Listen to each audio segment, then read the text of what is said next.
अब जब मैं पापा के साथ कोटा गया तो वहाँ पर इतनी भीड़ देखकर कि 4-4 साल से ड्रॉप आउट करे हुए स्टूडेंट भी है, यह देखकर मैं थोड़ा डिमोटिवेट हुआ कि यार इनका अगर सिलेक्शन नहीं हुआ तो फिर मेरा तो कैसे ही होगा। आंसर की से मैंने चेक करा तो लगभग 670 मार्क्स बन रहे थे। तब मुझे पता चला कि मेरे 3 से 4 सिले मिस्टेक हो गई थी। ये भी हो सकता है कि अगर आपने ये सेम मिस्टेक करी तो आपका सिलेक्शन भी ना हो। छोटे से गांव के एक सामान्य अध्यापक के बेटे का डॉक्टर बनने का सपना थोड़ा सा महंगा लगता है ना। नमस्कार, मैं विपुल शर्मा जोश टॉक नीट के इस मंच पर आज आपके सामने उपस्थित हूँ। एक छोटे से गांव के हिंदी माध्यम के बिलो एवरेज स्टूडेंट से शुरू हुई गांव के पहले डॉक्टर बनने तक की जर्नी को लेकर। तो मेरी कहानी शुरू होती है अर्जुनपुरा जागीर गाँव से, जहाँ पर मैंने अपने कक्षा 6वीं तक की प्रारंभिक शिक्षा हिंदी माध्यम विद्यालय से की थी। क्योंकि मैं गांव में मस्तीखोरी में लग गया था और गांव का माहौल पढ़ाई को लेकर ठीक नहीं था और इतनी एजुकेशनल फैसिलिटी नहीं होने के कारण मेरे पिताजी ने शहर आने का निर्णय लिया। हालांकि मेरे रिश्तेदारों ने उनके इस निर्णय के खिलाफ बहुत ताने भी मारे कि आप अपने बेटे को पढ़ा लिखा कर बड़ा कलेक्टर बना लोगे क्या, लेकिन मेरे उज्जवल भविष्य को देखते हुए मेरे पिताजी ने शहर आने का निर्णय ले ही लिया था। और हालांकि उनकी आर्थिक स्थिति इतनी सही नहीं थी कि वह शहर में रहकर मुझे पढ़ा सके, लेकिन मेरे पिताजी मुझे लेकर शहर आए और यहाँ मेरा दाखिला एक इंग्लिश मीडियम स्कूल में करा दिया। लेकिन मैं स्टार्टिंग से ही हिंदी मीडियम का छात्र था और मेरी इंग्लिश भी इतनी कोई ख़ास थी नहीं, तो मुझे इंग्लिश मीडियम स्कूल के अंदर बहुत ही ज़्यादा स्ट्रगल करना पड़ा। लेकिन धीरे धीरे मैंने मेहनत करना स्टार्ट करी और इंग्लिश माध्यम की किताबें भी पढ़ना चालू करी। तो इसका नतीजा यह मिला कि 10th क्लास में मेरे 89% आए और साथ ही मैंने NTSE national talent search exam भी क्लियर करा। लेकिन इसके बाद सबसे बड़ा चैलेंज मेरे लिए यह था कि 11th में कौन सी सब्जेक्ट चूज़ करनी है। मेरा इंटरेस्ट मैथ्स में थोड़ा ज़्यादा था और बायो मेरी स्टार्टिंग से ही वीक थी। क्योंकि मेरे दादाजी का सपना था कि मैं डॉक्टर बनूं, इसलिए 11th क्लास में मैंने साइंस बायो चूज़ किया। अब जब मैं पापा के साथ कोटा गया तो वहाँ पर इतनी भीड़ देखकर कि 4-4 साल से ड्रॉप आउट करे हुए स्टूडेंट भी है, यह देखकर मैं थोड़ा डिमोटिवेट हुआ कि यार इनका अगर सिलेक्शन नहीं हुआ तो फिर मेरा तो कैसे ही होगा।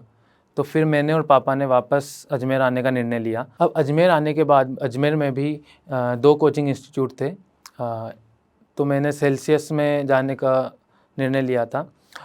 सेल्सियस के अंदर स्टार्टिंग से ही मैंने पूरा NCERT पे फोकस करा था। क्योंकि मेरी बायो स्टार्टिंग से वीक थी तो मैंने बायो पे ज़्यादा फोकस करा और फिजिक्स और केमिस्ट्री के अंदर कंसेप्ट बिल्डिंग पे मेन फोकस रखा था। 11th क्लास में मैंने कंटिन्यू ऑफलाइन कोचिंग करी थी और वहाँ पे धीरे धीरे मेरे मार्क्स भी इम्प्रूव हो रहे थे, जो कि वीकली मेरे एग्ज़ाम्स होते थे। लेकिन अब 11th क्लास तक तो ठीक था, मैंने अच्छे से अपने कंसेप्ट भी बिल्ड करे थे। और क्योंकि 11th के बाद में ही लॉकडाउन लग गया था तो पढ़ाई की कोई ख़ास गाइडेंस मिली नहीं थी क्योंकि सारे कोचिंग इंस्टीट्यूट बंद थे। पर बाद में हमारे इंस्टीट्यूट ने भी ऑनलाइन क्लासेस स्टार्ट करी और धीरे धीरे फिर से एक पढ़ाई के साथ में फ़्लो आने लग गया। हालांकि स्टार्टिंग में लॉकडाउन थोड़ा सा पढ़ाई को लेकर मेरे लिए सही नहीं रहा, लेकिन बाद में क्योंकि आने जाने का टाइम भी बच रहा था कोचिंग जाने का, तो ऑनलाइन क्लासेस के साथ में और लॉकडाउन के अंदर घर पर रहकर ही मैंने उस टाइम को यूटिलाइज़ करके अपनी सेल्फ स्टडी आवर्स को बढ़ाए। अब लॉकडाउन के अंदर ऑनलाइन क्लासेस के साथ में सेल्फ स्टडीज़ करनी थी, जिसमें भी मैं मेन बायो पे फोकस करता था और साथ ही फिज़िक्स और केमिस्ट्री पे कंसेप्ट बिल्डिंग पे ही फोकस रहता था स्टार्टिंग से ही। तो लेकिन अब लॉकडाउन के अंदर जब ऑनलाइन ही पेपर होने लगे तो ऐसे ऐसे स्टूडेंट जिनके मार्क्स ऑफलाइन पेपर में बिल्कुल भी नहीं आते थे वो भी मेरे से ज़्यादा मार्क्स लाने लग गए। तो उससे भी थोड़ा कॉन्फिडेंस भी लो हुआ और डीमोटिवेशन भी आने लग गया। और फिर ऑनलाइन पेपर में ये भी था कि ज़्यादा OMR की प्रैक्टिस हो नहीं रही थी। लॉकडाउन के अंदर सेल्फ स्टडी के अंदर मैंने पहले तो 12th और 11th के सिलेबस के लिए भी टाइम स्लॉट बना रखा था कि अगर मैं दिन में 7 घंटे पढ़ता था तो 7 में से 4 घंटे या 5 घंटे मेरे को 12th क्लास को देना है, क्योंकि वो स्टार्टिंग से नया ही चल रहा था, और 2 घंटे मेरे को रिवीजन के लिए निकालना था ताकि मैं 11th क्लास का भी कवर कर सकूं। उसमें भी मेनली फिजिक्स और केमिस्ट्री ही मैंने स्टार्टिंग में करी थी, क्योंकि बायो ऐसी सब्जेक्ट है जिसको याद करने की पूरी थ्योरेटिकल सब्जेक्ट है, तो ये मैं लास्ट में भी कवर कर सकता था, क्योंकि at the end memory based game है। अगर मैं इसको लास्ट में करूँगा बायो को तो थोड़ी ज़्यादा हेल्पफुल रहेगी। तो स्टार्टिंग में मैंने फिजिक्स और केमिस्ट्री पे थोड़ा और ज़्यादा दिए थे और कंसेप्ट बिल्डिंग करी थी ताकि लास्ट में मेरे को कोई भी इशू ना आए। और क्वेश्चन प्रैक्टिस के लिए मैं मेन फोकस मेरा प्रीवियस ईयर क्वेश्चंस पे ही था। मैंने कम से कम लॉकडाउन के अंदर ही सभी चैप्टर के पीवाईक्यू क्वेश्चंस लगभग 5 से 6 बार लगा लिए थे और फिजिक्स के अंदर और फिजिकल केमिस्ट्री में लगभग सारे स्टेप्स मैंने एक तरीके से याद कर लिए थे कि इस टाइप के क्वेश्चन का स्टेप कैसे होता है प्रीवियस ईयर क्वेश्चंस के। अब स्पेसिफिक सब्जेक्ट में सबसे पहले तो बायो मेरी वीक थी, तो मैंने बायो जो जैसा जैसा मेरे को टीचर्स ने गाइड करा था वैसे वैसे मैंने पढ़ना स्टार्ट करा, क्लास पे थोड़ा ध्यान दिया और एनसीईआरटी पे मेन फोकस एनसीईआरटी पे था क्योंकि नीट का पूरा पेपर एनसीईआरटी बेस्ड आता है। तो मैंने ज़्यादा एक्स्ट्रा कोई पॉइंट पे ध्यान नहीं दिया और केवल प्रीवियस ईयर क्वेश्चंस और एनसीईआरटी को ही फॉलो करा और धीरे धीरे मेरे मार्क्स बायो के अंदर इम्प्रूव होने लग गए। 250 से लेके धीरे धीरे 300, 320, 330 तक भी मेरे मार्क्स आने लग गए थे बायो के अंदर।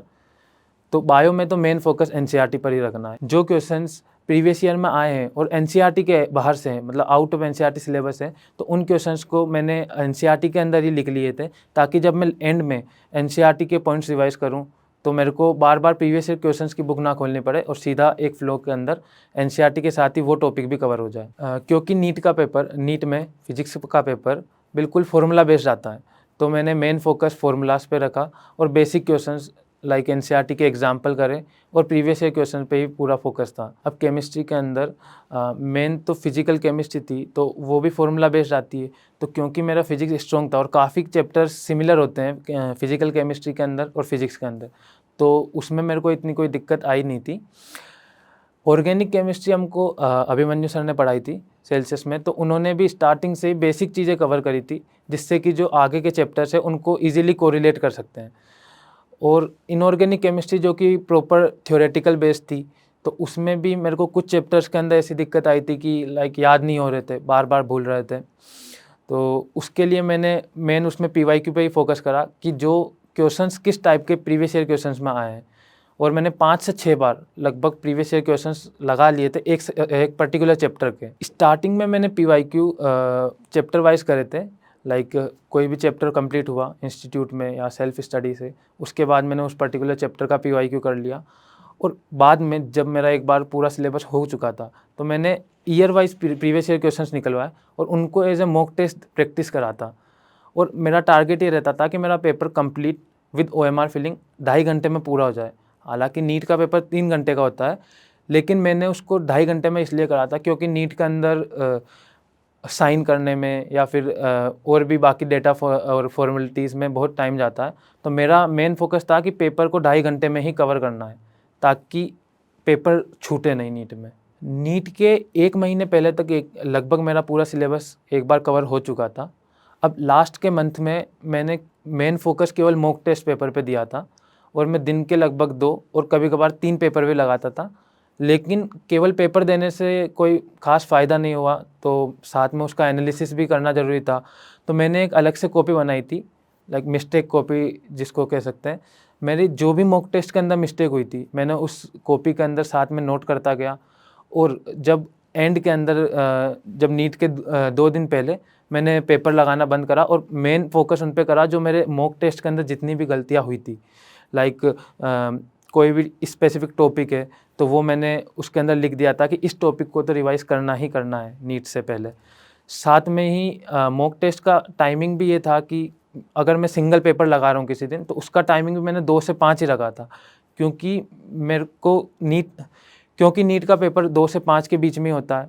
तो मैं अपने हैबिचुअल हो रहा था कि जब मैं मेन एग्ज़ाम में बैठूं तो मेरे को लाइक नींद नहीं आए या एक आदत बनी रहे उसके लिए कि मैं नीट ये पेपर मैं रोज़ देता हूँ, मेरी एक तरीके नॉर्मल लगे वो पेपर भी मुझे। अब नीट से 3 दिन पहले तक तो मैंने मॉक टेस्ट लगाए ही थे, उसके बाद में मैंने मॉक टेस्ट देना बिल्कुल बंद कर दिया और मेरा मेन फोकस था फॉर्मूला रिवीजन पे, प्लस जो मेरी मिस्टेक कॉपी थी उसको रिवाइज करने पे, और कुछ ऐसे पॉइंट जो कि प्रीवियस ईयर में आए थे लेकिन एनसीईआरटी में नहीं है, तो जो मैंने एनसीईआरटी में लिखे थे उनको फिर से रिवाइज करा। नीट के 1 दिन पहले मेरा एंजाइटी लेवल भी हाई था और थोड़े नेगेटिव थॉट्स भी बहुत ज़्यादा आ रहे थे कि अगर नीट में सिलेक्शन नहीं हुआ तो या फिर कुछ भी मिस्टेक हो गई तो 2 साल से प्रिपरेशन की है इसकी।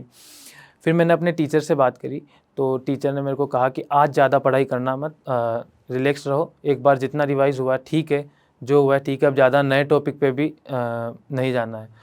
तो मैंने लगभग आधे दिन तक पढ़ाई करी, फिर मैं बिल्कुल रिलैक्स हो गया, लाइक थोड़ा रेस्ट करा, बाहर घूम के आ गया। मैंने डाइट भी लाइट ही रखी थी।